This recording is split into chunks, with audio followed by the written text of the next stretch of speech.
As part of its south to north water diversion project, China is working on a mega construction project to build the world's largest water canal from the Three Gorges Dam to feed the city of Shanghai with an endless stream of water. This 1,400 kilometers long open canal project will help convert wasteland, the size of Chile, into farms.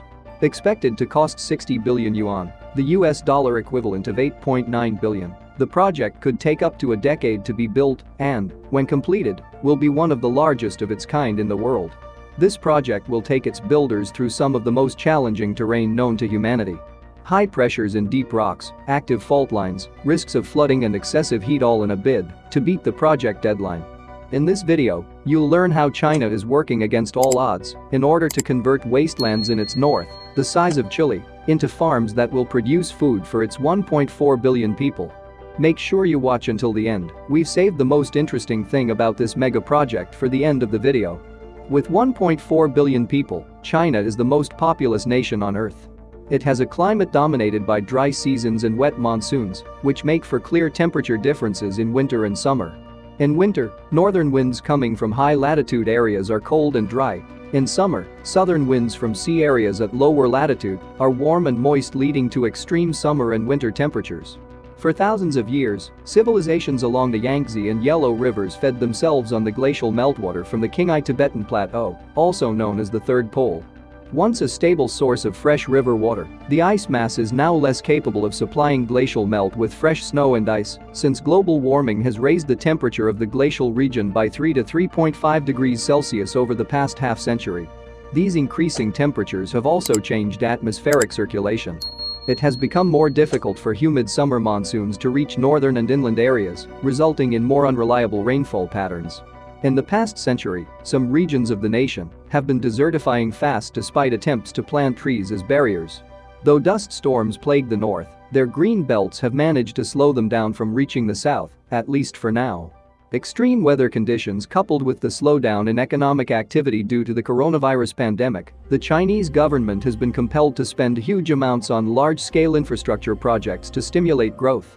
Recently, the country quadrupled its plans for hydro energy storage, and this can be seen with this open canal project. The south to north water diversion project is not a new undertaking, but has been in the works for over 5 decades. The eastern and southern parts of China have a water surplus, while the north and east face a severe shortage. The idea of the water diversion is to make water accessible to arid areas.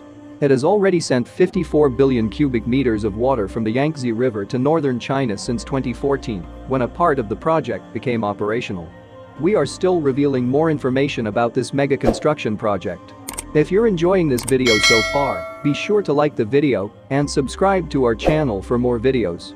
Under the new phase of the project, China aims to drain water from the Three Gorges Dam to the Han River, a tributary of the Yangtze River. Water from the dam will be sent to the Danjiangkou Reservoir at the lower reaches of the Han through the Yangtze Tunnel, a large open canal. Compared to the Päijänne in Finland, which stretches a little over 120 kilometers, the Yangtze Tunnel is expected to run over 1,400 kilometers, with some of its parts running nearly 1,000 meters underground as compared to the 130 meters that the Finnish tunnel goes into the bedrock. Apart from helping revive the economy, the project is expected to turn nearly 570,000 square kilometers of wasteland, the size of Chile, into arable land that will be used to grow wheat, rice, corn, beans, and other such crops. This could boost China's annual food output by 540 million tons, which is as much food as the US currently produces. At 660 million tons, China's annual food production is already the largest in the world. However, with a population of 1.4 billion to feed, it also imports 100 million metric tons of grains yearly. With the increased food output, China could become a net food exporter over the next 2 decades. What remains unknown is the environmental impact of this monumental task. The effect of one of the most significant water engineering efforts in human history will also see uncertainties added by climate change. That wraps up this video of how China aims to become self-sufficient in terms of food production. What kinds of Chinese construction projects would you like to see? Water diversion projects or bridge constructions? Let us know in the comments. And if you learned something new in this video, make sure to hit the like button and subscribe to Sinosphere for more videos.